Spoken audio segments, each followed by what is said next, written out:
What's going on, man? Joe, how you feeling, my brother? Man, I'm doing good, man. How about yourself? I'm blessed by the best, man. Fighting a little cold, so please forgive me, everybody, if I sound a little off. But I'm trying to fight the sinus infection off, man. So thank y'all for tuning in and being here. Please bear with us.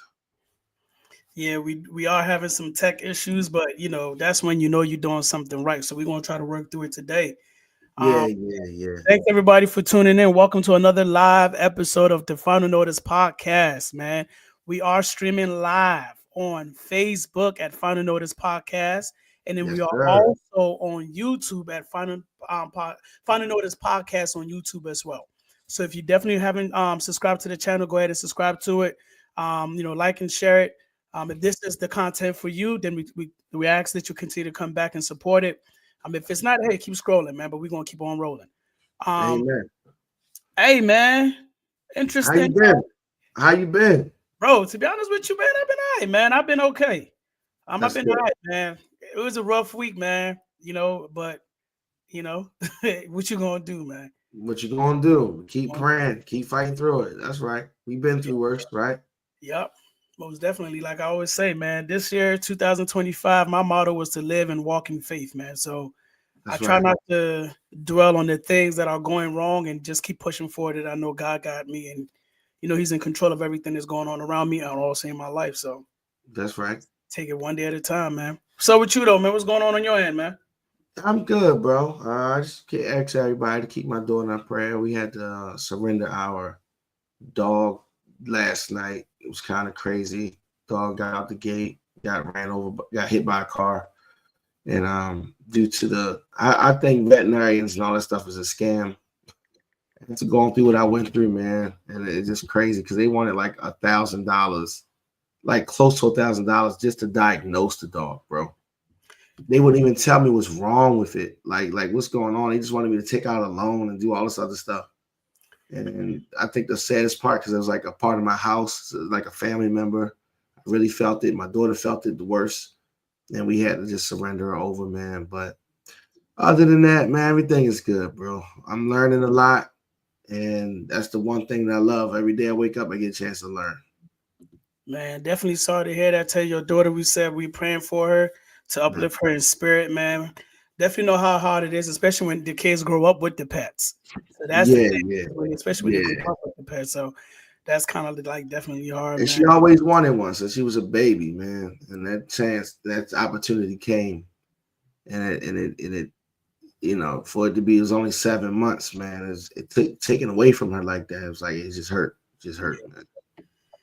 Yeah, man. Definitely don't know what to say to that, man. All I know is that when it comes to these pets, when it comes to these, dogs and cats, Something else, man. Something else, bro. Something sometimes I else. swear they really respect them more than human beings, man. Yeah, I heard somebody say we really don't deserve them, especially when it comes to like dogs. We really don't deserve them. Yeah, And I say that because they so loyal, they so sweet when you're taking care of them, this and the other. It's like you look at them a little bit differently. You know what I'm saying?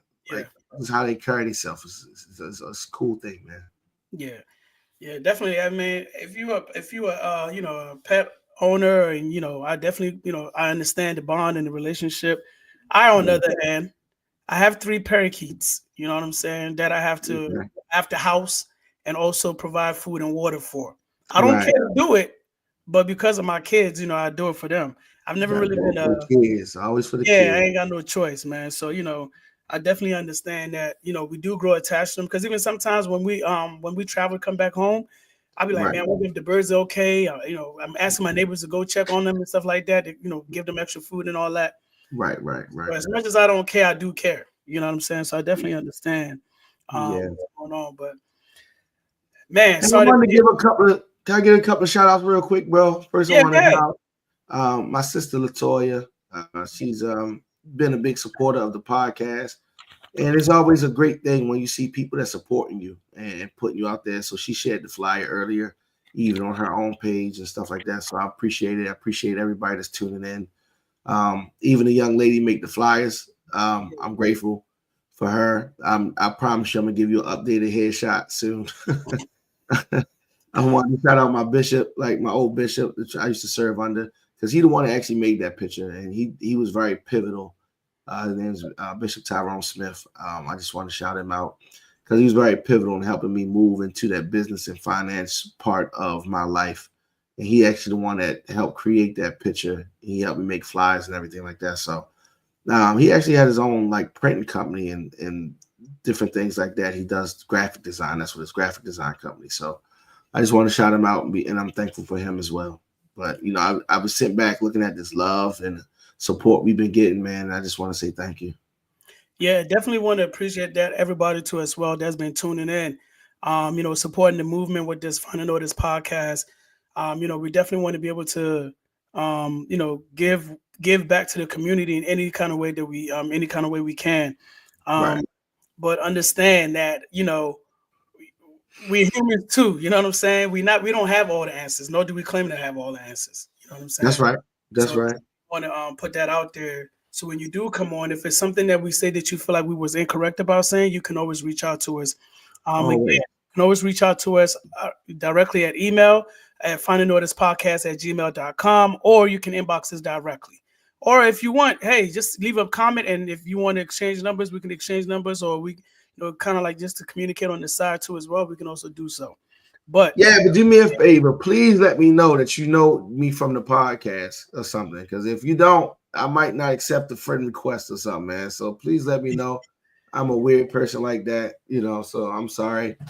But just let me know if it's from the podcast. I looked at my Facebook friends and I was wondering, like, how do I know these people? Like, where do these people come from? And it's kind of crazy because I don't even know how, that happened. But just let me know, man. Please. I appreciate it. Oh, and last thing.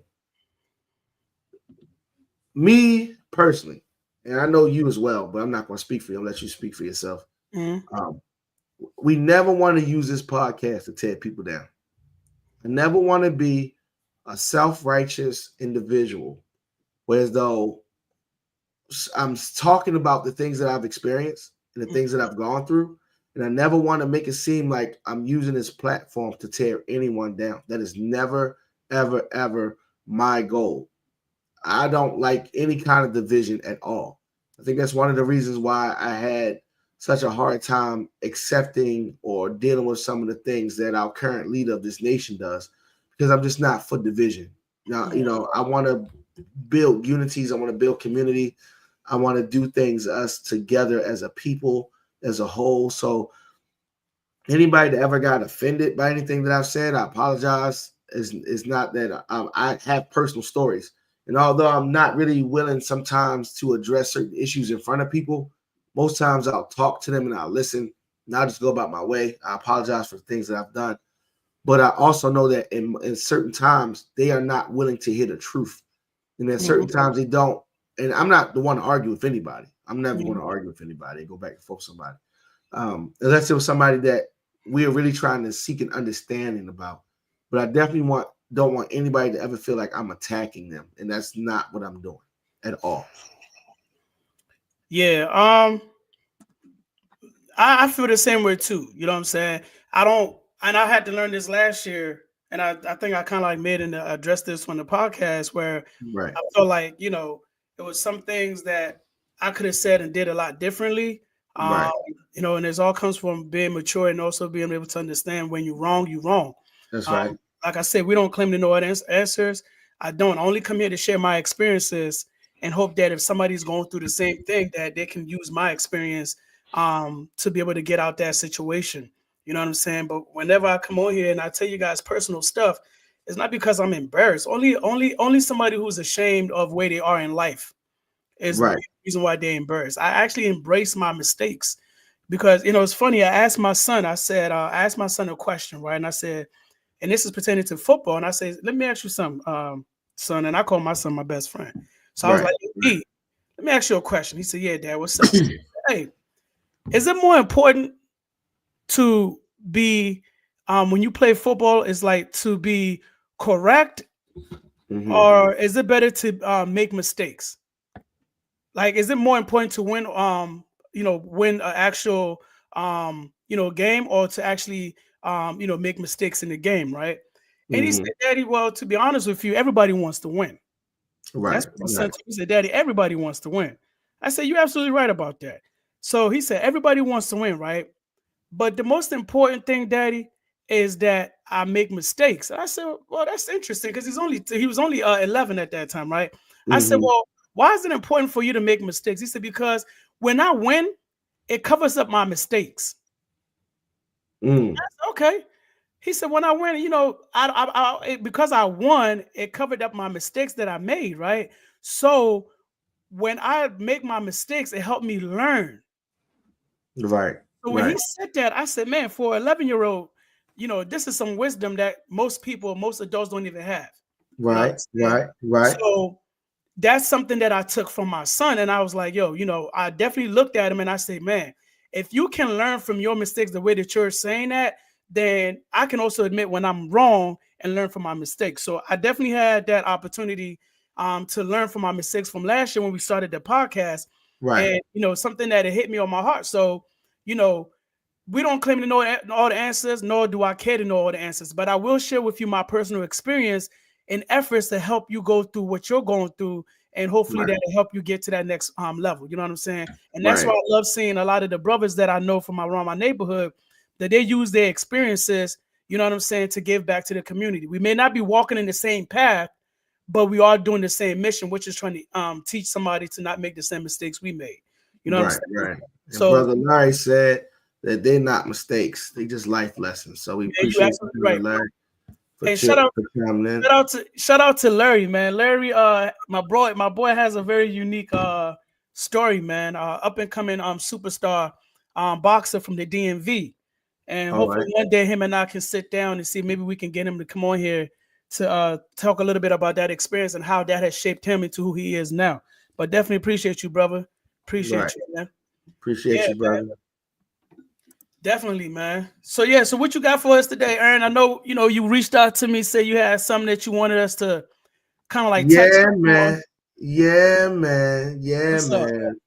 I sit down sometimes and I, meditate and I'm thinking. My mind is always thinking, always trying to be progressive, always trying to move forward. Mm-hmm. I try to listen and find out where, my spirit is leading me, right? Mm-hmm. And so the topic of what we have in discussing tonight is called tunnel vision, right? Mm-hmm. And sometimes I'm gonna get into the story, but I want to say sometimes tunnel vision is really good. And I think sometimes people make tunnel vision a really good thing, and it could be like you could become very determined, you become very focused, but the thing about that is tunnel vision sometimes can actually backfire on you, and Mm-hmm. tunnel vision can cause you to be stagnant and stuck in a place because your sight is only one side. And in fact, I went and dug up the definition for tunnel vision, right? Mm-hmm. And let me see if I can blow this up, right? Yeah, so tunnel vision is the noun, right? The first definition of it: constriction of the visual field resulting in loss of peripheral vision. Mm-hmm. And sometimes we need that peripheral vision. You know what I'm saying? Like, okay, sometimes you get people saying, like, listen, man, I want to be a millionaire by the end of the year, right? Mm-hmm. And you get so focused on that one goal and you get stuck that you don't really see the other things that's coming from out your peripheral that you can't plan for. And it's kind of like you said, with Brother Larry being a boxer and everything, you can't really have one singular plan and focus when you go into a boxing match, right? So you have to be learned to, use your elements and different things that come against you. And it also says extreme narrowness of point of view, of viewpoint, Mm-hmm. narrow-mindedness, also single-minded concentration on one objective. And I've been around a lot of people, and I've seen a lot of people sit back and say these different things about let's get this back up here real quick. Just having tunnel vision. You got to focus, tunnel vision. And that's okay if you like a horse trying to run a race. Mm-hmm. But when you are a human being trying to live life, and you're a human being trying to like achieve different goals, first of all, I would hope people know that you're never going to achieve this alone, right? You're never going to get this by yourself. I don't care how great you are. And this is one of the things that I had to come to grips with. I don't care how great you are. you are never going to be singularly focused on one thing or your own level of greatness and think you're going to achieve it by yourself. That is impossible. That if that was the case, and I think we did this last year, it's like almost every living organism on this planet is codependent on something else. You know, whether it's worms or birds or bees needing the worms to fertilize the ground so that plants can grow and different things like that. Everything is like harmonic and it moves together. No one thing on this earth is designed to move alone. So when you have an extreme focus on getting somewhere, sometimes you can trample on people, you can overlook people, not taking consideration other people around you, but you're just stuck, right? Mm-hmm. And so it brought me to this one question, and I hope we can get a lot of people to chime in. I hope we get a lot of people to give us some feedback tonight. I mean, I thank you, Brother Larry, for jumping in the chat. We appreciate you. But let me find this question right here. It says, see, I'm not used to this. We're gonna get it though. Here we go. So we put this question on the screen, right? And y'all can throw it in the chat. Let us know how you feel. Now I answer this question, and while you can answer this question while we get some feedback. But the question is, the life that you wish to have is a life that is built on what? And that's when I end up calling you and asking you. The life that you choose to have. Now, hold up. We're going to see if we can get some responses first, right? Because yours is like a cheat code for real. Like you was already there with me. Yeah, what I'm gonna do? Yeah. I'm gonna see if we can walk it out real quick, right? Yeah. So one of the main things from a carnal or worldly perspective that most people would say, would you agree? They would say wealth or money. That's the question you asking me? I'm asking you. Would you say, like most people in the world, especially with the current climate that we living in? Mm-hmm. Because you would hear people say, I voted for this man, not because he's a good person, not because of this, not because of that, but because of my money. Mm-hmm. And you can't really knock them for it. Like I said, that's that tunnel vision to me. Mm-hmm. Because if you're only focusing on your money and you're only focusing on one particular thing, you don't never get to see the outcome and the damage that that one thing will cause just by voting for it or choosing it. Right. So the question becomes, so in my opinion, and that's what made me had a conversation earlier today with a couple of guys that I work with. I consider them good people, good friends. And the one we going through the union contracts right now. And one of the guys said, man, I don't care about none of that. I just want the money. Mm-hmm. You know what I'm saying? So to me, it seemed like you're not concerned about nothing else. The only thing you care about is your money. Mm-hmm. And to a smaller degree, the other guy was agreeing with it. And because I was like, yo, realistically, I don't work for money. He said, what you think we doing now? I said, we having a conversation. We're really not even working. You know what I'm saying? I said, but we're here to get money. But if money was the only thing that I came here for, not really try to help the kids that I work with, not try to work with the people that I work with, they don't pay me enough money to come here. Mm-hmm. So I don't really singularly work just for money. Well, you gotta understand this, right? And that's a really good question, because when you asked me that, I was driving and I had to kind of give you an answer on the spot. But then when I really started thinking about the question, I like to really dive into it to kind of really understand the foundation of that question, right? But you gotta understand, a lot of us we have become so dependent on financial status, right? We become so tunnel vision with financial status, right? Because in our society, your financial status determines who you are. At least that's what society tells us that, right? You can have, you can be the most ignorant. I'm gonna take somebody for example, Daniel Snyder, right? A very successful human being, a businessman, right? He owned the Washington Commanders previously, but he was a nasty person on the other side of that too, right? Right.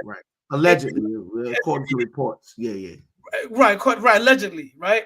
Right. If you see him, right, he's nothing but 5 feet, 5'6". He's not even that tall. Right. But his money makes him, his financial status make him a giant compared to a person like me, right? Right. But if he stood Right. next to me and if you strip him away from all his financial status, we're not even in the same category. You know what I'm saying? But Mhm. because of our society, financial status has become the slave to our mindset. You Right. know, and so that's why a lot of us, when you ask that question, when you pose that question, many of us have good intentions, but everybody want to get paid for what they feel like they're worth. So that's why Right. financial status is the first thing that comes, like kind of like jump. Man, I want to have money. And then they'd be like, well, if I have money, I can help people. I can do this. I can do this. I can do this. I can do this. I can do that. They list everything they can do with financial status, right? Right. Because that's what our society has, unfortunately, given us that tunnel vision that this is what we only have to be, right? Right. Right. Right. Like with some of these fathers who don't take care of their kids, right? This is some of the simple things I tell them. I say, look, financially, yeah, they're taking you for child support and all of that. It don't cost you nothing to pick up your child and take him to the park. That's right. You get what I'm saying? That Mhm. doesn't cost you anything to go spend a day with your daughter or your son or your kids at the park. Just to spend that time and that moment doesn't cost you anything. But Right. because we're so used to being stuck in that tunnel vision of having financial status or financial stability, we look at everything around us as having to deal with money. At least the majority of us, right? That's right. But then when you look at it, the people that have the most money are the most miserable ones too as well. That's So right. there's a downside to it, but we the brokies, right? We the brokies, and I can only talk about myself. I can't. I feel you, bro. Yes, sir. We the brokies. We want that drama. We want that smoke that you're running away from. Yeah. But we Yeah. get so stuck on I gotta have money. I gotta have money. I gotta have money. That we actually don't even see the process of us even getting to the money, Right. because all we see is I just got to get the money. But the beautiful part about being rich is about that journey that you took to actually get that wealth. But a Right. lot of us, we want to jump from point A to right to Z. We don't even care about everything else in between. We don't even That's want the to know how tunnel we. vision. Yeah. Yeah. So Yeah. that's kind of like why when you ask that question, the typical, Joe Schmo, you know what I'm Yeah. saying? Right. Hmm. I would say financial status. And I'm with you. Brother Larry is there with me, feeling me where I was going in a little bit. You know what I'm saying? He put on there and says, but see, you can get money from anywhere. You can get knowledge from everywhere. And that's the thing about money, right? Mm-hmm. You know, money sometimes to me is so fleeting. Not only that, the Bible says don't store your riches up in this earth. Mm-hmm. When you die, like how much money do you really need? How much money do you have to have? And it was weird because some of the things that you hear about the entertainers, the rappers, different than other, like, and we hear all of them in their music saying, I sold my soul to the devil and the price was cheap, DMX. All these people sit back and saying like how they sold their soul and all these different things just for $1. It's like, it's crazy to me. I want to say even up until last year, because I'm a 10-month employee, right? So during the summertime, I got to find other employment. And God blessed me to have another set of skills, right? Which is carpentry, which is other things that I want to do as far as building communities. I want to use those skills to build communities, right? Mm-hmm. And I had these different opportunities to get money. And every single time when I looked at the end of that journey and that road, nothing that I had done showed for it. Nothing showed for what I was doing. Mm-hmm. And I had to sit back and I had to think, and like I said, well, Lord, am I chasing money or am I trusting you? Because if I'm chasing money, that means I don't have enough faith that you're going to provide my every need.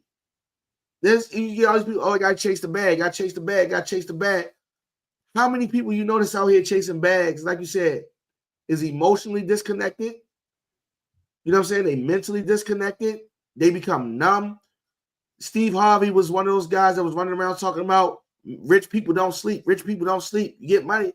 But he was the main one turning around and had major health issues. Now all of a sudden he had to slow down. So when you out here chasing money, like I told people, I can go and get a second job and cover other things. But I have a 17-year-old girl that's growing up in a very racist and sexist world that's going to need me to help her gain her courage, her inspiration. It's going to need me to feed her, you know what I'm saying, spiritually, mentally, emotionally. You know what I'm saying? Help her gain her confidence when she go out out of these doors and deal with this world. Not only that, she's going to be a senior next year. You know, I have to prepare her for real life in the world outside of that. How can I do these things when she comes home with these issues and these problems, and I'm not there to help comfort her, to help guide her through those minefields and those traps and those different things? It's never always about money. I have a friend of mine who he said, he called me some years ago, said he had an opportunity to make $100K. And I was like, all right, so what's the problem? He said, I got to leave my wife. I got to go and work somewhere else. And I can only really see her on the weekends. I was like, well, that's crazy, because when your wife is hurt or lonely or insecure, who's going to be there to comfort her? Who's going to cover her? And as a husband, that's one of your main jobs, is to cover her. You could go and chase the bag, but then when the enemy comes in, just like Satan did Eve, he can beguile her. You being her Godhead and the cover of her, how are you going to do that? Mm-hmm. So those are the things that I would say about money, right? Mm-hmm. So let's switch it to another one, right? Because one of the other responses I got was they wanted to live a life of peace. What you say about that? Now, what do you mean what I say about that? That's exactly what I want. What you think about that? You want peace? Let me tell you something. Man. So okay. So I'm gonna be very, very transparent, right? I'm really very transparent, right?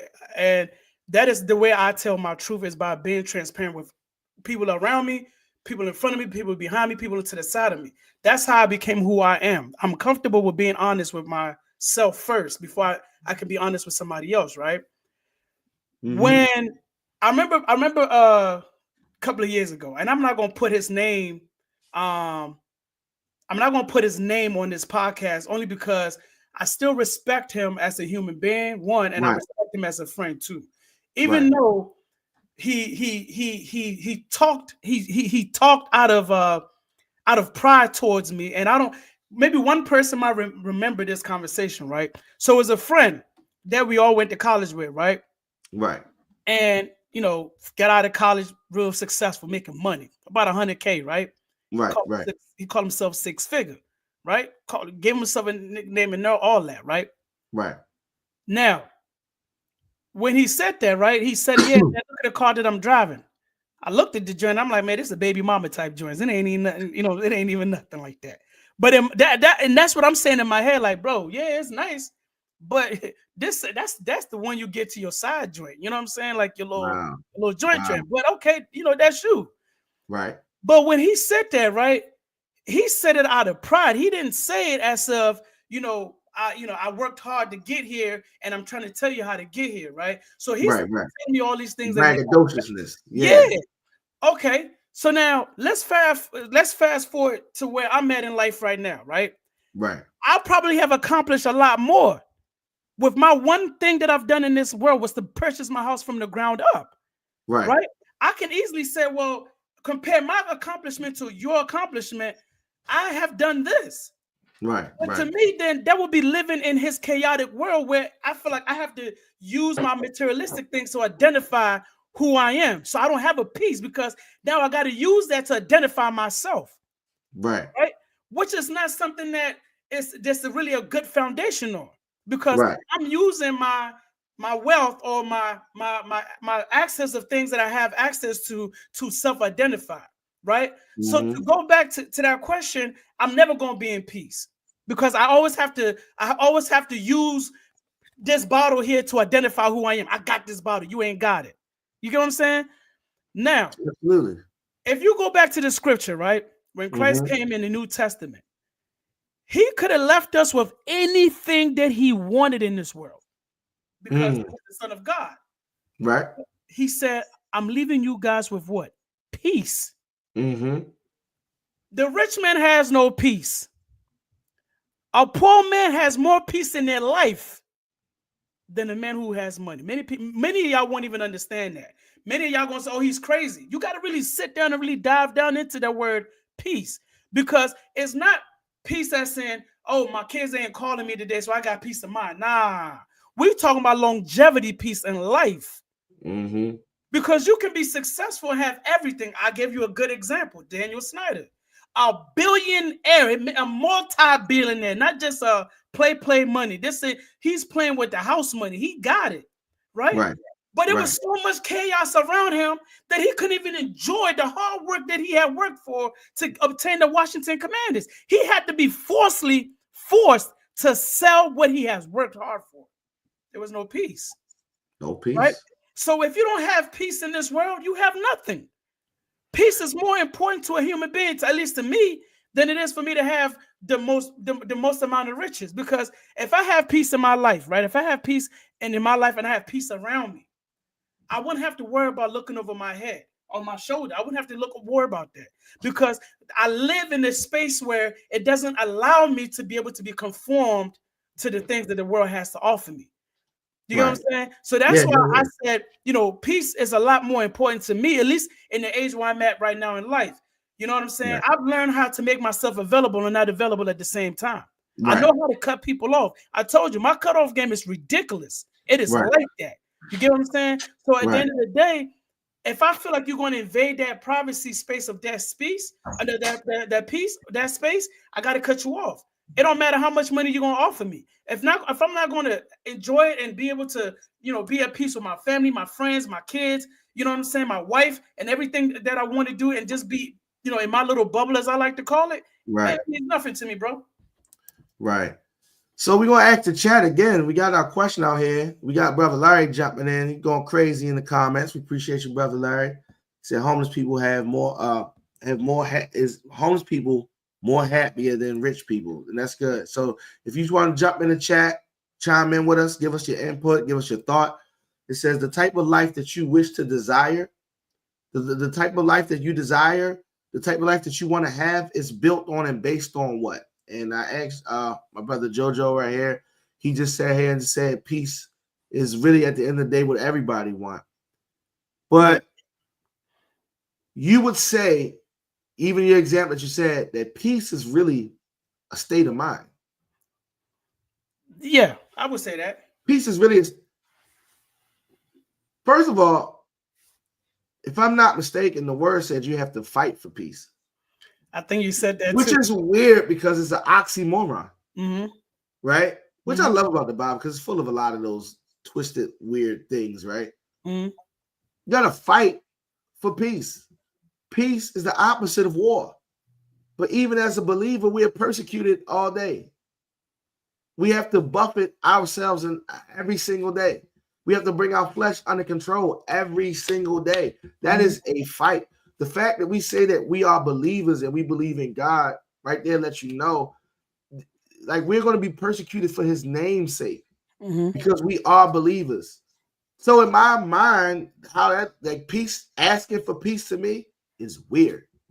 And the only reason why I say that, like, yes, we want peace. I used to tell my mom, like, when I was going through my divorce and going through certain things, I was like, Mom, I just want to be happy. I want to be happy. But then you sit back there and you say Philippians, 4:7, the peace that passes all understanding shall guard your heart and mind through Christ Jesus, right? But then when you read verse 8, it says, think on the things that are good, the things that are pure, the things that are virtue, so forth and so forth. And it says, the God of peace will be with you, right? So to me, peace is a state of mind. It's not necessarily something that we are going to obtain to actually exercise, because you might have peace now before you lay down. Your house is going to be peaceful, rest. But when you wake up in the morning, that chaos is going to kick right back up, and all them kids wake up, start running through the house and making messes, right? You got to feed them and get them ready for school. The chaos. When you go outside in traffic, right? You're going to come across a couple of people who don't know how to drive. It's going to test your Holy Spirit in your tongue the whole way to work. And you be praying, especially when people can't drive. It's like, come on, man, what are we doing? You try to be nice and let people over, and they just go slower. It was like, come on, man, I was trying to be nice to you. Peace to me, to be a believer, is the complete opposite of what I say that I want. Because I don't think it's one of those things that you're ever going to really have. It's just something that you really have to fight for. I think I used the example with you, like the idea and the concept of the Amish people is what came to my mind when somebody, like I was talking to my mom when my mom told me, she said she wanted peace, right? At this stage in her life, she's in her 60s. She's been through a lot of things, had 5 kids, raised 5 kids. All of us is grown and in our 40s. And at this point in her life, she said, I just want peace. I get it. I said, but to me, the concept, I'm not saying that they are happy because I don't know any Amish people, right? But in order to obtain peace, you really have to simplify your life. When you got to go and pay bills, when you got to go and do all of these different things, all of those to me is like a direct conflict of what you say peace is, right? Like they are very simplistic people. They don't have electronics that I know of, or the old school way of how they was. Like some of them really didn't even really have that, like electricity like that, or this, that, and other people. I understand people want that calmness, but when you are a warrior, and that's why I said I'd rather be a warrior in a garden than a gardener in war, right? I get that, right? But as a warrior, look at Thanos, right? Let me use him as an example. Look how much hell that man had to raise in order to get what he called what peace was. But then look at how he was at the end of it when he actually obtained peace. But if he actually learned how to use something else that we're going to get to, he could accomplish everything that he wanted to. But that's just the path that he chose, right? So that's just my perspective on peace. I don't think that as a believer. So let me ask you this. I'm glad you had a different perspective because people always think like we agree on everything, but we don't. So we all have different perspective, right? Exactly. Okay. I don't know why they think that, but okay. I don't know, but we go at it all the time. So, all right. So let me ask you this, right? Right. And I'm trying to really ask the question in a way where it makes sense for everybody that's tuning in. Again, if you are tuning in, welcome to Final Notice Podcast. We are streaming live on YouTube at Final Notice Podcast on YouTube, and also we are streaming live on Facebook too, as at Final Notice Podcast on Facebook too as well. It is interactive, so hey, definitely tune in, chime in, drop a comment, share it live. We'd love to hear what you think. Yeah, definitely. So let me ask you this, bro. Gotcha. When we talk about obtaining peace, right? Right. I don't think obtaining peace is something that is done overnight. It's a constant struggle and a constant fight for that. Right.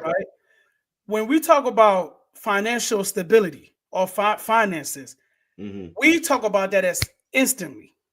Most people, yeah. Yes, right? I want to hit the lottery. Boom. We want the easy way to be rich, right? We want to be, or my daddy better have money, and then when he dies and roll over, everything rolls over like an IRA account, right? Yeah, you gotta pray. You got that life support, that life. You get what I'm saying? Yeah, but when it comes to peace is a little bit different.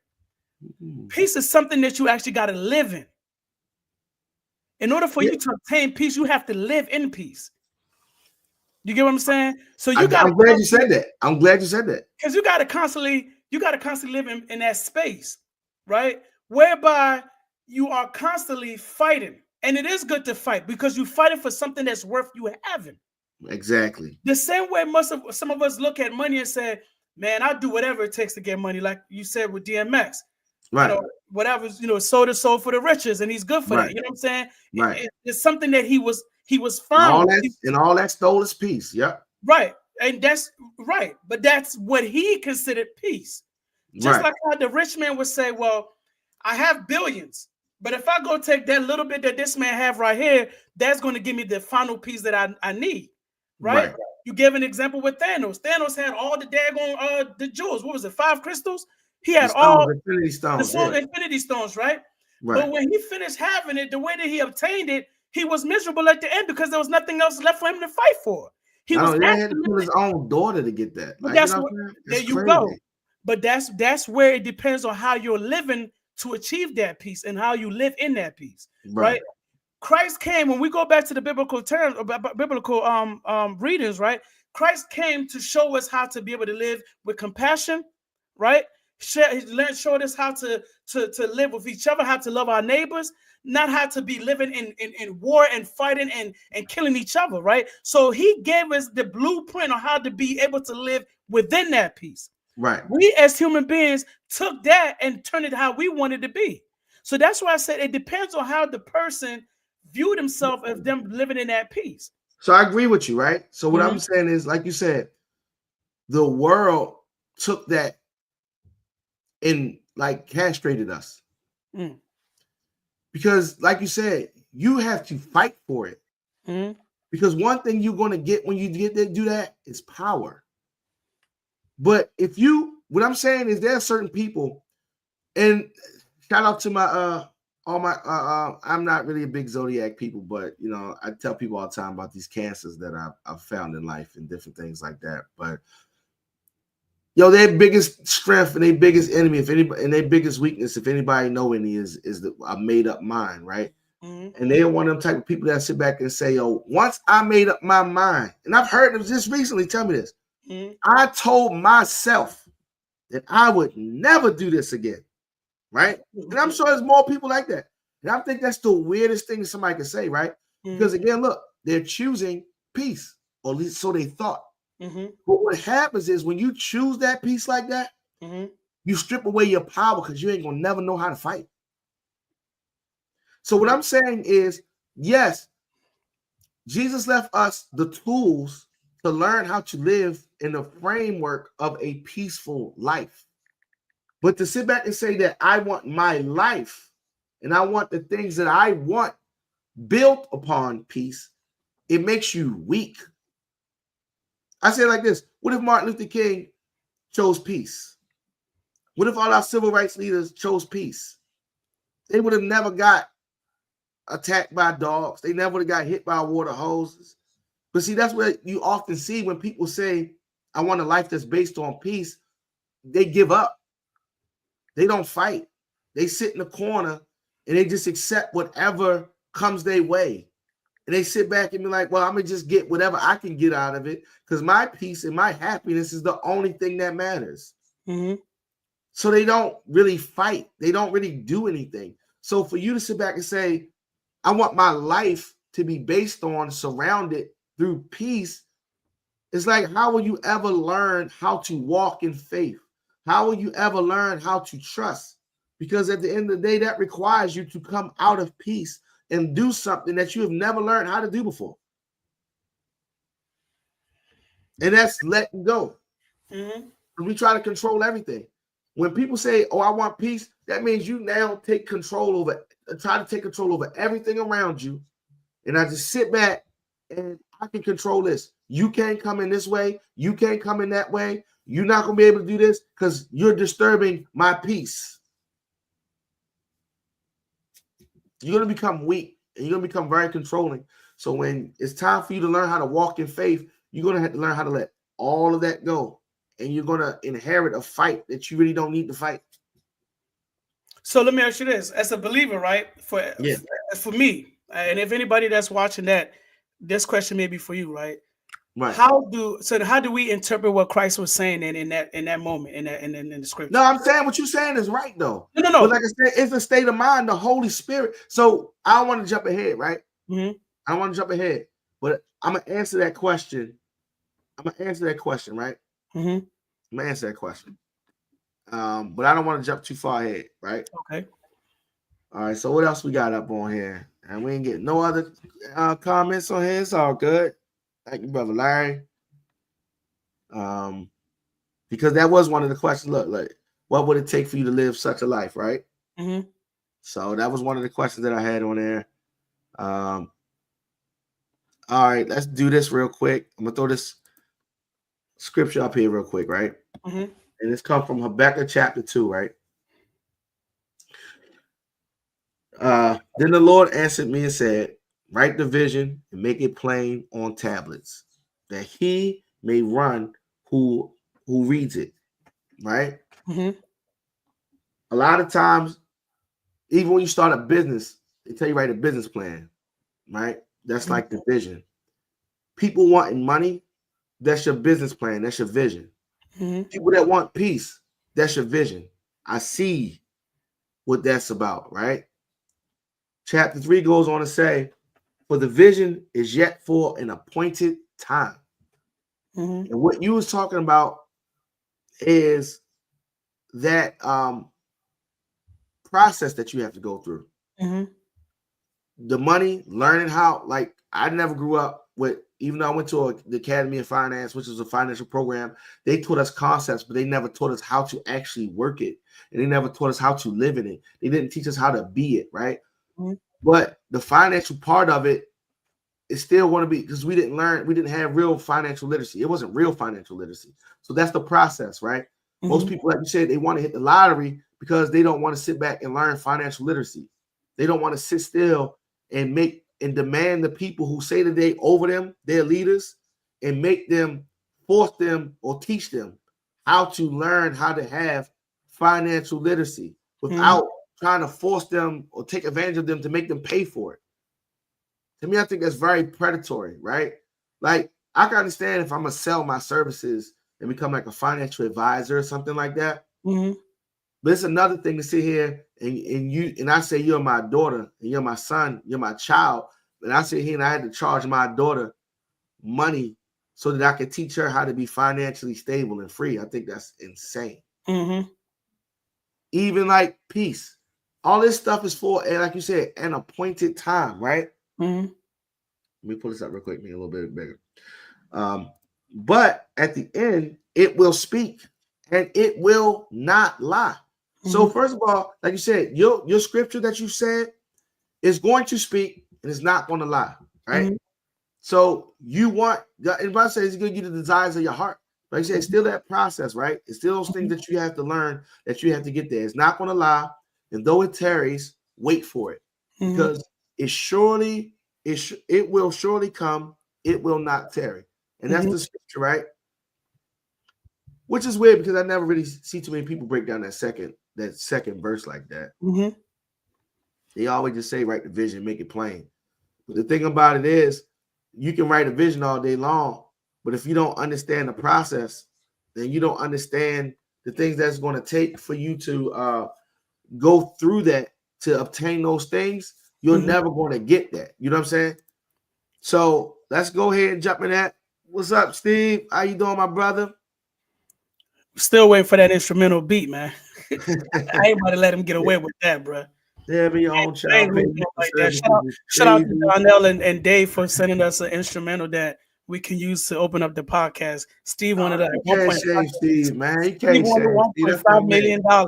Steve said he wanted $1.5 million. I said, that's a man that knows worth. Hey, that's fine. But he just ain't, but we just ain't got it right now. I ain't got it right now. I ain't gonna lie to him. Give it to me on a Afterpay, man. So Afterpay, Klarna. Let me get that Afterpay. Shout out to Afterpay. Anybody that's using Afterpay, make sure you pay. That's right. Time. Hey man, nothing wrong with it, bro. Ain't nothing wrong with that. I actually he's a busy man. He's a busy man. Oh, all right, man. All right, 6'5", baby. All right, 6'5". So let's get to it then, right? Mm-hmm. If somebody was to ask me that question, the life that I would choose to live is a life of wisdom, a life of power. First of all, I already understand the amount of power that is attached to my life. Mm-hmm. And oftentimes what I realize is like a lot of other people who are a little bit more mature than me, they would see the power, they know the power, or they probably didn't understand what that was, but they were just trying to use me to, you know what I'm saying, a certain way for their good. Mm-hmm. So what I had to learn was wisdom. That's why I said with Brother Larry earlier, he said knowledge. You get knowledge from everywhere. But without applying that knowledge, you'll never gain wisdom. Right? Mm-hmm. So for instance, I know where God is calling me to be. I know my purpose in life. I know what I'm supposed to do, right? Mm-hmm. And if I never learn wisdom, I would never be able to efficiently use the tools and the things that I have to accomplish what I need to accomplish in my life. Wisdom will teach you how to access peace. Like you said, you can be a warrior in a garden, but sometimes you have to access the peace when you need to shut things down, when you need to reset. But at the end of the day, you're still a warrior. Every day you go out, and I tell everybody to say the same thing I tell my daughter. You have an enemy that's trying to steal, kill, and destroy you every single day as you walk outside your house. And to ask for peace is crazy because he ain't trying to give you none. You have an enemy that's trying to kill you every single day that you wake up. So for me to ask for peace is to say I'm trying to avoid that and I don't want to be it. But no, my job is to put my foot on his neck and have dominion over him and to conquer that. In order to have that, I need to have the power. I need to have the wisdom, knowing that I'm not fighting my brother. I'm not fighting my sister. I'm fighting the spirits and the principalities and the wickedness that's influencing that person.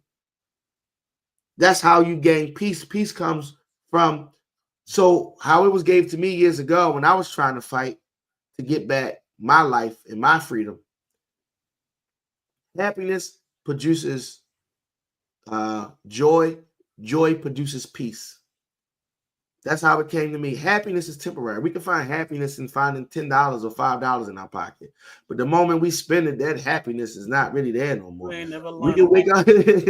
Once you crack 100, it's done. You know, you can find happiness in buying some new shoes, some new J's. But the moment you wear them outside, they start getting them creases in it. You know what I mean? But your happiness, you use those little small moments to produce your joy. That's why you got to think on the things that are good, the things that are virtue, the things that are pure. You got to think on those things so that those things collectively can help produce a joy in your life. And once you have that joy, you're gonna obtain some peace along with that. And you have to surrender peace. Peace is one of those things where you surrender. You know, you gotta, like I said, you gotta fight that. It's one of, like you said, it's a state of being. He left it with us. He gave it to us. But it's one of those things, like you said, you have to access. You have to live in it. You have to access. But at the end of the day, like you said, you got to fight. So then say, like, when my grandmother was ill, my grandmother was sick. I heard the story in the Bible when he kept saying, can these old bones live? Because man will go off of what the doctor keeps saying. Man will keep going off of what's in front of you. But when you access a certain level of power, because Jesus raised people from the dead, Jesus said we're supposed to have greater power than him when he's gone, right? Why we can't speak to the ill, why we can't speak to the infirm, why we can't speak to those things along with the action that comes along with the faith and the power to make things happen, right? In order for those things to come about, but you also need to access wisdom. Wisdom will allow you to dictate, move through, function through certain things and allow you to have access to certain things so that you can operate at your fullest potential, whatever you need when you need it. That would be my answer to that question. I want to live a life of wisdom. You know, now that you put it in that perspective, I agree with you, man. I definitely agree with you. You're absolutely right about that. Now that you actually put that in that, and break it down like that, that really, now I understand why you said wisdom. You definitely, you absolutely right, because had Daniel Snyder had the wisdom, he would not be he wouldn't have to sell his team. Yeah, he wouldn't have done none of that foolishness. But like when you say, like, people keep saying that the love of money is the root of evil. That's not it. It's the greed. Mm-hmm. It's the power that comes along with it to be able to control people. Shout out to Dave, right? Dave said something today, right? Dave said, when I was talking to him before we came on the podcast, right? Dave said, he said, what did he say? He said, the things we lust for in this world become the things that enslave us in this world. Yes, sir. You know who said that too? Who the first person that said it? But see, that's why I like rap music. I ain't gonna lie. Because Andre 3000 said that in Mighty Yaddy Yah. He said, whatever you get engaged to, like whatever you do, you get engaged to. Now you're a slave to it. Mm. So whatever you do, you got to keep it up. Like you said, say people, like you said, for the riches and the finances, right? I want this status and I want this look. Dog, that's the reason why Steve Harvey had to work the way that he worked and did what he had to do. He got used to the private jets and all these other things. He had to do Family Feud and all these other shows. He had to keep working because now he's a slave to it. You want that lifestyle? You want all that? Then you got to take everything that comes along with it. Good, bad, and ugly.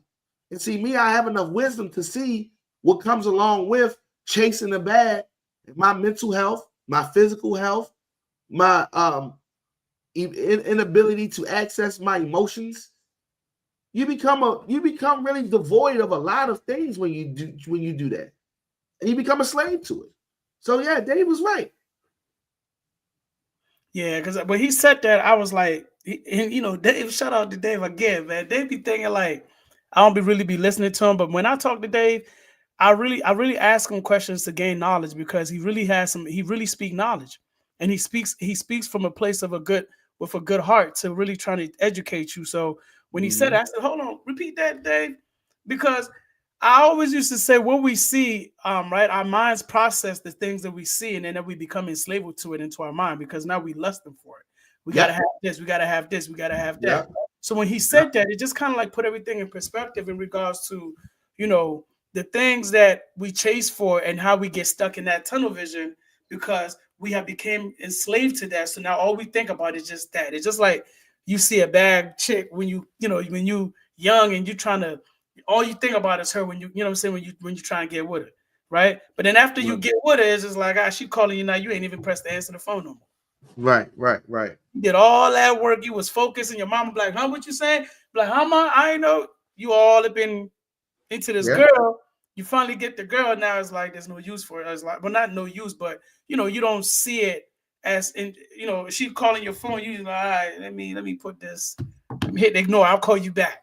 But before, when you was locked in, you know what I'm saying? As soon as the phone went blink, hi, what's up? I was just thinking about you. You know what I'm saying? So it's just like it's true where we get that tunnel vision from, but it just again it depends on you as a person. You know what your purpose are, like what your priorities are. You know what I'm saying? I think it's like when you walking in the likeness of Christ, you got to know the things that are important to you. Right. To me, my tunnel Yeah. vision is my family. I ain't gonna lie to you. My kids and my wife. That's my tunnel vision I because would say that. huh? I would say that's more of your duty. I wouldn't Well, necessarily say it's your tunnel vision. well, not tunnel vision, but I'm saying more so like what like that's the most thing that that's like the thing that I focus on a lot more is to Right. make sure their well-being because I have been charged to be able to keep them safe and make sure there's food in the house for them, make sure the bills are paid as I'm doing my my father duties as to make sure my kids are good. So that's one thing that it's like if I had posted those things, that's like my number one thing is to make sure my kids are good. You know what I'm saying? So it's to me, it's what I really focus on. Like I told you, I know how to make myself available and unavailable at the same time. Right. And prime example is when I make myself available to do my Christmas adoptions for the families, and when I go out to do the feed the homeless. When I do those things, it's rare that you're gonna get me to come outside and just say let's go to the club. It's rare. So let me ask you this question. Have you Mhm. ever heard of this statement that says that when you're about God's business, God is about your business? Nah, but I like that though. I don't even know if it's biblical or not.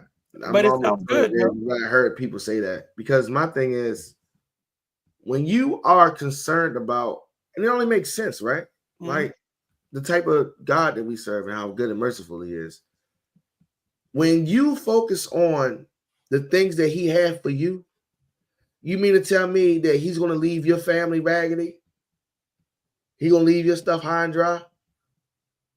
So if I would say I had tunnel vision, my tunnel vision would be on purpose. My tunnel vision would be on my calling.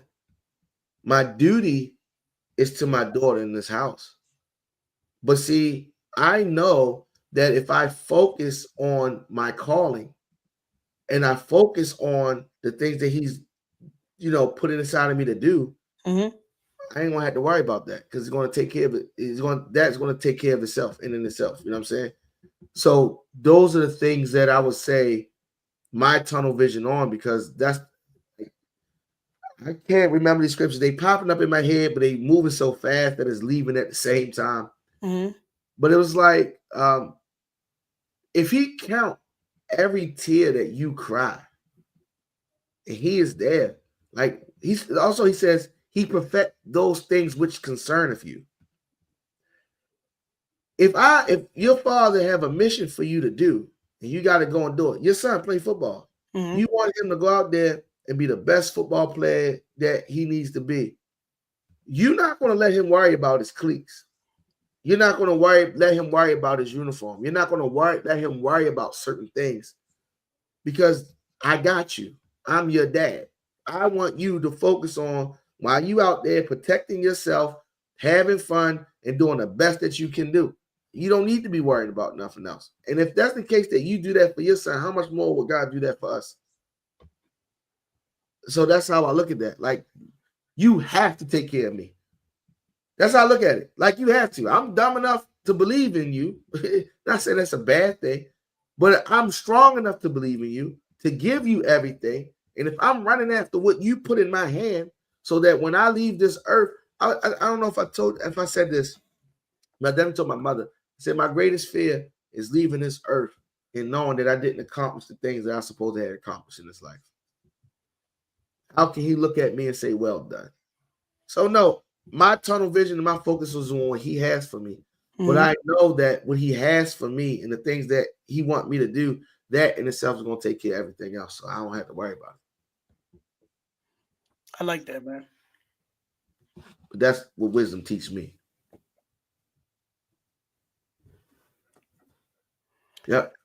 Man, this is actually, because when you came up with the topic, right? I really, to be honest with you, I didn't know where God was going to take the conversation to. Right.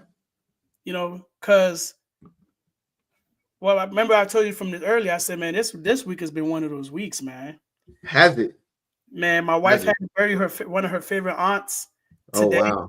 Sorry, yeah, so it was just like a lot, you know what I'm saying? And I was like, man, then the kids been out of school for these half an inch of snow in Georgia. They shut the whole state down, and 2-3 days in a row, 4 days in a row, these kids been in this house eating up everything, man. Everything, man. You know what I'm saying? So it's just been one of those weeks. Right? So it's like, really, you know, when you called me, it was like, yo, what do you think about this? I'm like, yeah, you know, that's a good conversation. But to be honest with you, I don't know if people really think we sit around and try to come up with these topics. We really don't.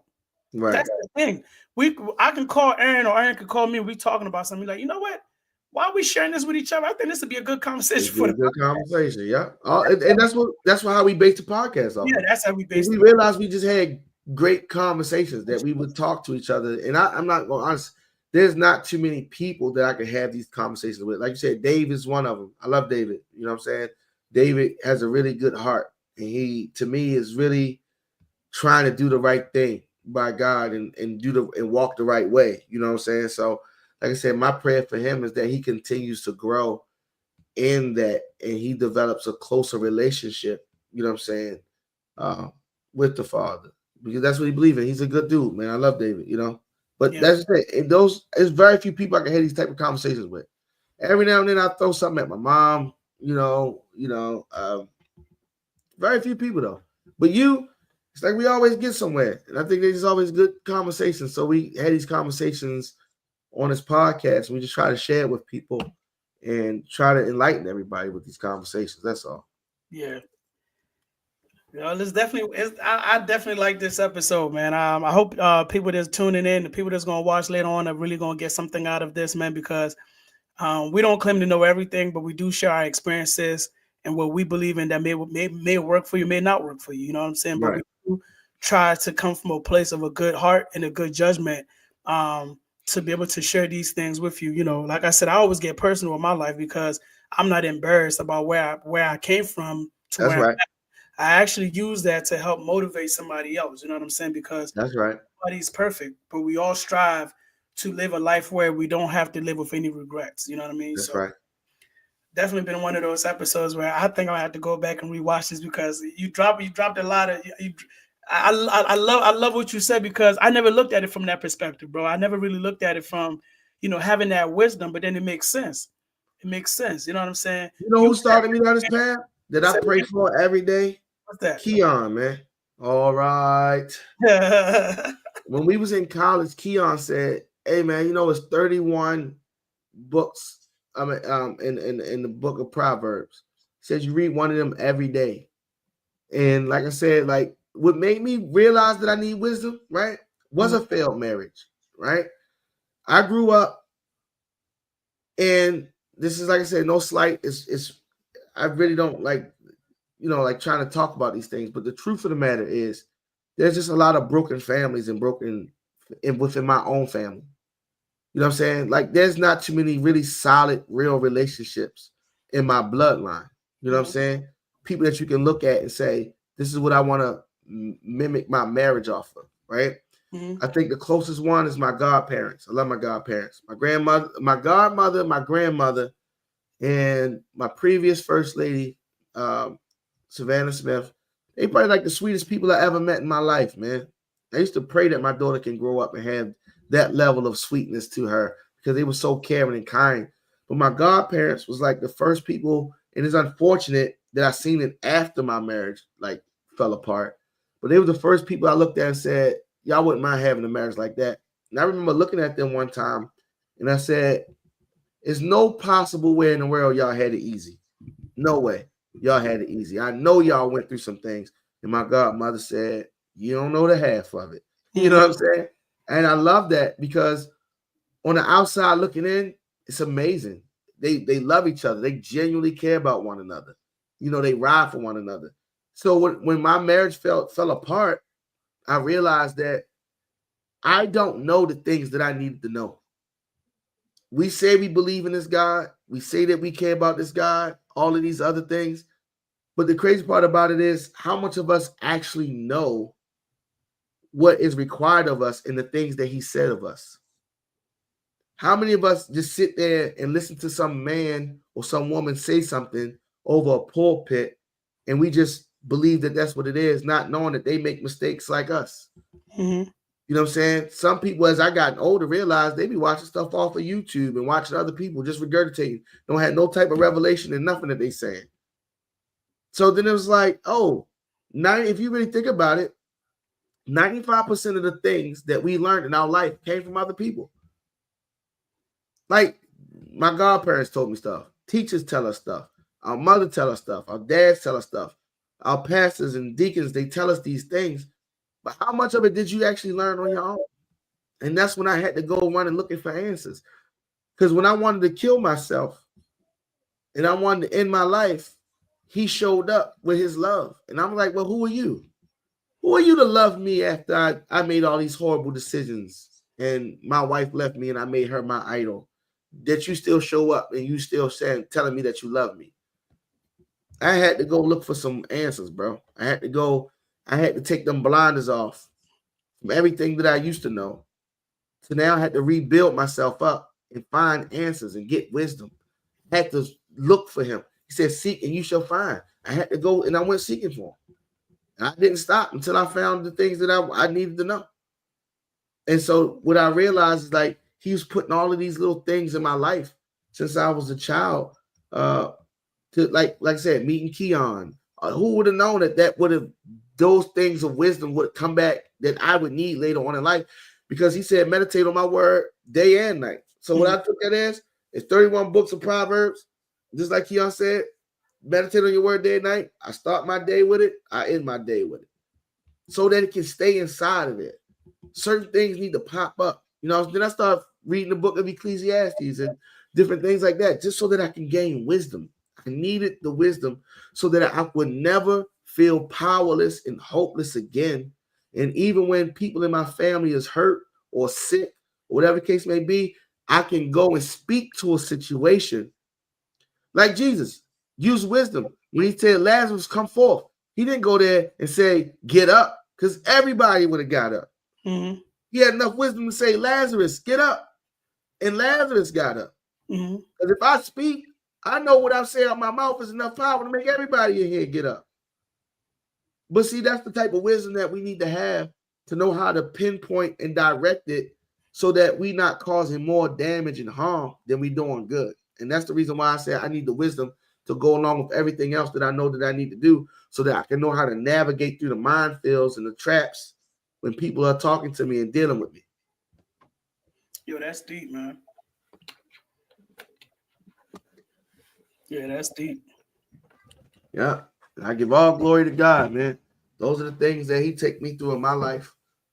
Like, you know, we like every day that I grew up, like when I was younger, I was told, look, man, there's no outs in your marriage. I remember telling you my ex-wife. It was like 2 other people that I was interested in after that. I said, yo, you gonna leave me before I leave you. You know what I'm saying? Like, because I know what I was told. When you get in a relationship and you taking on that, the old school mentality is like, yo, if your wife don't want to pay the bills, like, you got to pay the bills. You got to carry everything. But you're just getting this information and don't know how to process it. You don't know what you're doing with the information. It's not to say that it's only me. It's like, now, like, listen, man, even if that was the case and I started struggling and things started falling apart, I still need to know how have enough wisdom to know how to approach a person and say, baby, I need help. This ain't going to work the way that we want to work it. You feel what I'm saying? But because of the way most times of us raised, the first thing we do is start a fight. Most of us get in an argument. Most of us start everything going haywire. But it says, with love have I drawn thee. Not commandments, not putting people down. He said, confess your fault so that it can be healing. So the first thing I'm gonna do is say, baby, I think I did this wrong. Let me confess to you. I was wrong. I messed this up. And even now, when people ask me why my marriage fell apart, I don't ever dog her out. I mean, I have every right to, but I don't. You know what I'm saying? I said, I did not know how to be a man. I did not know how to be a husband. I did not know what I needed to be to lead us where we needed to be. That's why I say my marriage failed. Not only that, we were 2 young people that loved God and was looking for God that didn't have no real guidance. Satan wasn't going to let that happen. So all of them little seeds and all of them little things that he planted, they came forth eventually, broke it up. But I can tell the carnal story. I can tell the other side of that story and be truthful. But what good is that going to do? Yeah. You ever hear somebody say, like, you issue them, like, why you don't ever talk about it? Why you don't ever pull them up? I would never do that. And I used to tell people all the time, I said, but what good would it do? They ain't understand it. People be so confrontational. And we're like, but if I do that, what is the outcome? What result am I going to get from that? Wisdom. Yeah. So wisdom don't allow me to have tunnel vision to a certain degree. It allows me to broaden my peripheral so that I can see that landmine over there to be like, yeah, I can duck that one right there. Because it's one book, one story, one proverb in the book of Proverbs that said, a wise man sees trouble and avoid it. That's opposed to going down it. And like, I have a homeboy in mind, like back in the day, I used to tell him, like, yo, life ain't the best teacher. Because I don't have to go down that dark alley and get my behind kicked to know that it's people going down there. Like, if you walk past dark alley, right? And you want to cut down, and you see a whole bunch of people going down that alley and they get their butts cheeked and they coming out the alley all beat up. I don't need to go down there to find out that the same thing just might happen to me. I'm cool. I don't think I'm that tough or arrogant to think that I'm going to walk down there and come out unscathed. I mean, possibly. But why would I do that? I use wisdom and avoid it. But see, that's what I'm saying. But most people, like, yo, they'd rather run into a fight. They tell me the meek shall inherit the earth, right? If the meek don't inherit the earth, why would I exercise my ability to cuss somebody out? Because that's easy. My emotions and my feelings is easy. What's hard and difficult is restraint. Not to cuss somebody out is the hardest thing to do. But the meek is going to inherit the earth. So why not exercise meekness? I don't need to tell you off. I don't have to. What I'm going to gain out of it? It's going to make a bad situation worse. Wisdom. Yeah. Hey, man, for anybody tuning in, welcome to Finding Orders podcast, man. We just had a really good, really great conversation about tunnel vision. And, you know, we had a real good conversation. I think you took this chapter, Habakkuk, chapter 2? What you mean? Like the topic of today? Yeah, 2 and 3. 2 and 3. Habakkuk. Well, how do you pronounce it? You Americans pronounce things very differently. I want to say it's Habakkuk. Habakkuk. Yes. I'm from there, man. It's Habakkuk chapter 2, verse 3. How you say it? Habakkuk. Okay. It's Habakkuk. Habakkuk. Let me put the foreign. I didn't see that video where the dude walking around saying the English language is the stupidest thing in the world. I have no idea, man. It's just like when our first people said Deuteronomy. It's not Deuteronomy? I don't pronounce it like that. How you pronounce it? Now let me give you the African pronunciation of Yeah. We Teach pronounce us it as why. Deuteronomy. Huh? Deuteronomy. Deuteronomy? Deuteronomy. Deuteronomy. Yeah, Deuteronomy. Yeah, but you people say Deuteronomy. Deuteronomy who? Deuteronomy who? Hey, man. You know what that's like to me? You know what that's like to me? What's that? That's like when people try to say, and it's like I said, no, I'm not shooting at nobody. Please don't take it no way, kind of way. When people say the Most High or Yahweh, all of these other things, this is what wisdom tell me. Wisdom tell me that if you go back and look at the original Hebrew language, right, and look how that's spelled, God didn't care about his name because we couldn't speak it. We couldn't speak it. So then why would God said I respect my word as I respect my name? So he cared about Say that again? God said I respect my word as I respect my name. I've never read that one. I can't speak on it. I want to know the context of that. But this is what I'm telling you. This is what wisdom tell me though. Mm-hmm. If you writing down a name that can't nobody pronounce, you wasn't too worried about your name. Because this is how I said, because it was too holy and too sacred to say one, right? But because man always had this way of trying to make God come down to them instead of them go to God, they added vowels in it to pronounce it Yahweh. Right? So they pronounced it Yahweh. So I'm sitting there like, okay. And it is like, but he told Moses, I am. I don't care what you say.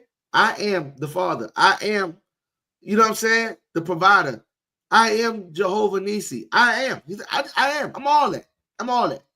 I don't care what you say. And if you think about it, all of those are just titles. So when you say the Most High is still a title. Mm-hmm. So I don't even understand the fight or the semantics over it. They all the same thing. So if I call him God, you call him the Most High, we talking about the same person, bro. I am. That's what it is. We can't pronounce his real name. We don't have the tongue to pronounce his real name. But that's just me going down the rabbit hole. Hey, man. Thanks for anybody tuning in, man. There's people to tune in. Welcome to Final Orders Podcast, man. This is a very live, interactive podcast, man. We definitely thank everybody for tuning in today. Today's topic was tunnel vision. If you do get the opportunity to sit back and if you need something good to, to listen to or watch to gain some more information and knowledge about life itself, man, I definitely recommend you to tune into this podcast. We've had some great conversations, but this one by far takes the cake for me, at least personally, because I didn't look at a lot of things from the perspective that Aaron you described today. So definitely thank you so much for giving me that opportunity to be able to learn that. I really don't have much to say, man. I really feel like this has been a really good conversation. Thanks for those who did tune in to watch again. We definitely stream live. Yeah, for the comments and everything. You know, we definitely. I'm gonna tell y'all this. I'm gonna say this real quick. If y'all don't want to jump into the comments, don't call me after the pod over with and talk my ear off. There's so many people out there, and I'm kind of joking, but because there's certain people that do listen to the pod, like even my stepfather. I wanted to say that too. He reached out to me, and he was like, "I heard y'all. I was listening to that Men in Leadership Part 1, and I heard y'all was talking about the women aren't required to love their husband." And I'm like, that's true. And he was like, but when you take an oath or a vow before God, you vow to love them. You can't break that vow. I said, that is correct. But a vow and a requirement is two different things. You're not required to love them. It says honor. But yes, if you take a vow to love them, then yeah, you should take that vow serious. He had a point there. And I wanted to put that on there. So yeah. Yeah, man. Well, appreciate it. Don't hit me up. The comments. He said he left a comment on that too. He said he left a comment on that. So it gotta be probably like on the page or somewhere. I probably gotta go see what he left. He probably going at his heart too. He probably like, who you talking about? You talking about me? Yeah, I think he was upset. And I was like, Yeah. no. You just so happen to have a name of one of our biggest fans. That's all. Yeah, man. I didn't see That's him. what I call him. He's one of our biggest fans. One Yeah, of David's biggest fans too. I haven't seen him on social media like that, man. I have to check in on him. I haven't. In fact, I said something about me getting my gun carrying license and this, that, and the other. He jumped up there. I was like, oh, okay. I didn't know you didn't see the comments on there. Yeah, so he only doing with his business purposes only. All right, I can respect man, I can't. My man Steve said if you're good at something, don't do it for free. So man, Steve is one of the most laziest guy I've ever met, man. Don't listen to Steve. Steve got all the man say he's busy, yo. He busy. Doing what? Trolling on social media. Man, busy, man. He's a busy troller. He trolls on social media. Steve I joined this weight loss group too, man. I'm trying to lose 20 pounds. And he got mad at me. Start, but I'm gonna get there. Bro, I'm not gonna get us started on Steve. One day we're gonna have a podcast about true friendship. That's when I will get personal with him. Don't worry. Don't worry, man. But again, thanks for everybody tuning in. Again, this is Final Notice Podcast, man. We are a live interacting podcast. We will throw this recording back out for people to go ahead and watch. You can always reach out to us if you don't want to comment. You can reach out to us at finalnoticepodcast@gmail.com, or you can message us on our Facebook page. We do have an Instagram page coming up too as well. We're working on TikTok. Hopefully, President Trump will allow us to be able to post on that too as well. So, and that's crazy. I wanted to say something about that real quick before we go. I want to have a whole political conversation. All right, so I'm gonna leave it alone. Yeah, we can get on one day, man. I want to have a whole political conversation. I don't know how people be. we're weird creatures, man. That's all I can say. Hey, look, the reason why I tell people all the time, the reason why they call us sheep, man. Yeah, sheep one of the most weirdest animals in the universe. Yes, definitely weird, man. But yeah, man, you guys tune in next time for another great episode, man. Man, definitely thank you guys so much for tuning in today. Hey, shout out to Larry, man. Definitely, man. Hey, man, it's everybody got a different story, man. And Larry definitely got a story. And I know Larry because he's from my hood, so I know him. You know what I'm saying? I seen him before he became the Cuban assassin. You know what I'm saying? Dang, that's a crazy name. Bro, be knocking stuff out, man. Dang, I wouldn't want to see him. Yeah, but bro definitely got a story behind him, and I think it's very inspiring.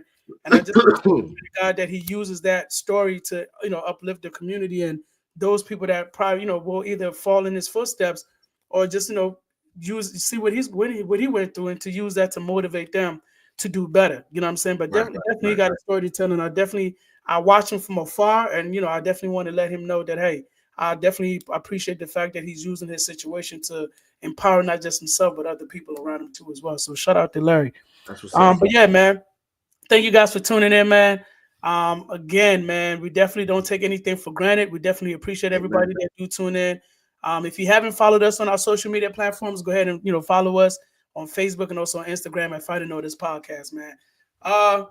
What's your final notice for today before we go, man?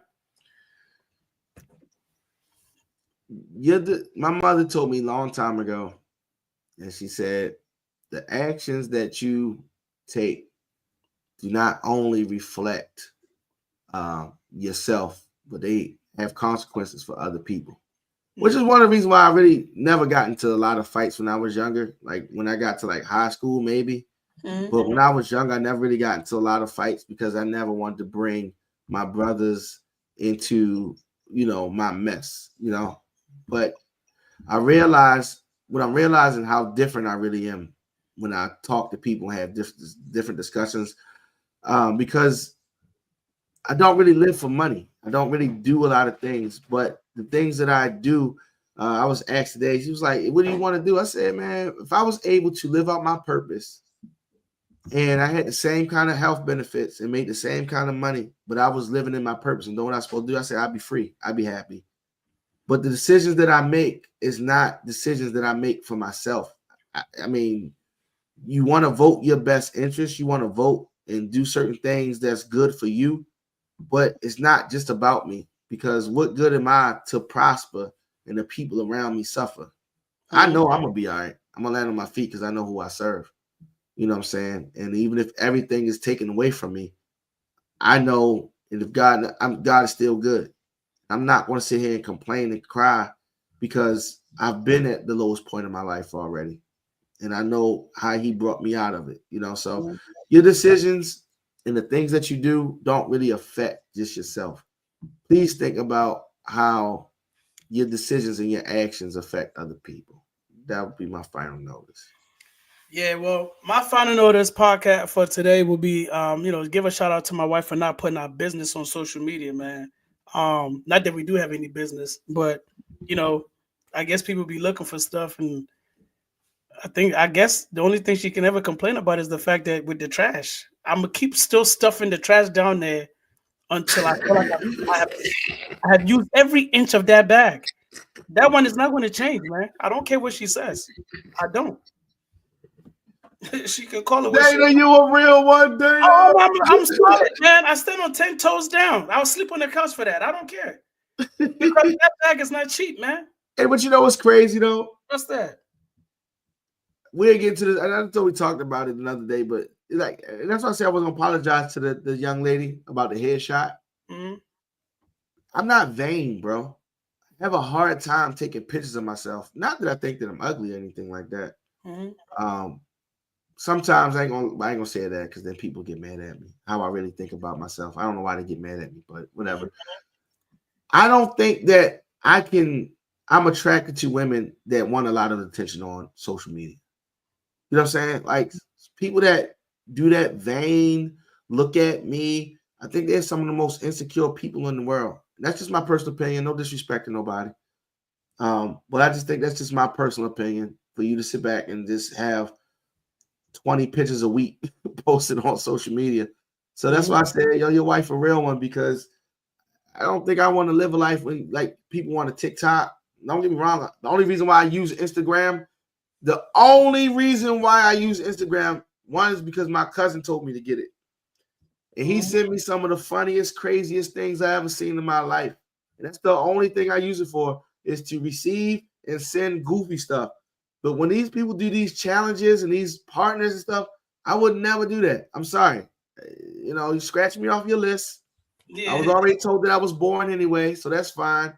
But that's a real one you got, man. When you got somebody that's going to keep your business in house, man. Don't have because, and again, not that I'm not saying that we have any issues or nothing like that, but I be seeing some people be putting their business on social media and everything like that. And I just feel like, you got to have this. There's still got to be some type of respect and boundaries, right?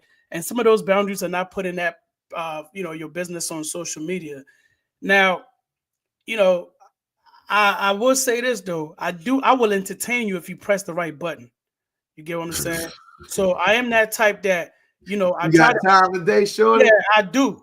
I really do. I got time today. And I don't understand what people think. Like, you can play with somebody. Like at the end of the day, I don't play with people.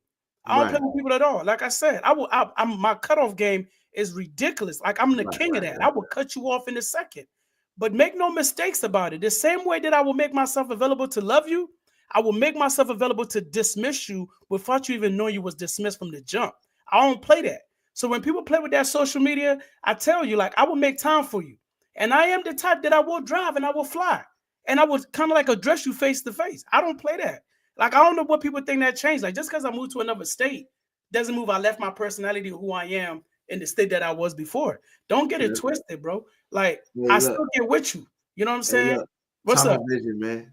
Tunnel vision. Yeah. We all learning. We still learning, man. We still trying to get that wisdom. But people be trying to play out here on social media. I don't play. But anyways, shout out to my wife for not putting our business on social media. Yeah, shout out to Dana, man. Because I do have to say this. In my years of being married to her, I've never had she put up anything that I said, hey, man, don't be putting our business on social media. And I don't even post nothing about my business on social media. Because when she be complaining about the trash can, I still be like, whatever. But I don't be going on social media and say, yo, this lady be tripping out because I left the trash. And it's not that I don't take the trash out for the record. I just want to utilize every inch of that bag. That's it. That's your prerogative, man. And if it comes with a couch, it comes with a couch. Hey, man, with the popcorn and the hot chocolate and the remote ready. But now, all jokes aside, though, man, my heart goes out to my extended family, though, man. Yes, yes. Today was a very tough day for my wife, and I know the rest of the family, man. She had to bury her aunt, and that's not always easy thing for anybody to go through. So, and she loved my son. Oh my God, man, she loved my son, man. Oh my goodness, she made my son this blanket when he was born. And I still got that blanket to this day. And every time I look at it, I think about it. She quilted, I guess something called quilt, they quilt or whatever. Right. She man, it looks really nice. Crocheting and stuff like that. Yeah, man, it looks really nice. A nice old blanket. We used to wrap him up when he go to bed and all that. So right. Y'all keep her in prayers and keep her family uplifted in prayers for God to help them get through this tough time. That's another conversation I want to have one day, man, about how a lot of us believers, we scared to die, but then the Bible tells us that death is the only beginning of of life. And a lot of us, including myself, we scared to close our eyes and not wake up again. I kind of like want to talk about that on one of our episodes to kind of like get a better perspective on that. Yeah, I ain't gonna lie, because I'm scared. I ain't scared, but I'm scared. I'm with you. I understand. But yeah, man, thank you guys so much for tuning in, man. Hey, man, share the video, write a comment, let us know what you think, man. And if you have any questions, man, don't hesitate to reach out to us, man. Thank you, everybody. Y'all have a blessed night. Thank you for tuning in. We appreciate you so much. All right, y'all.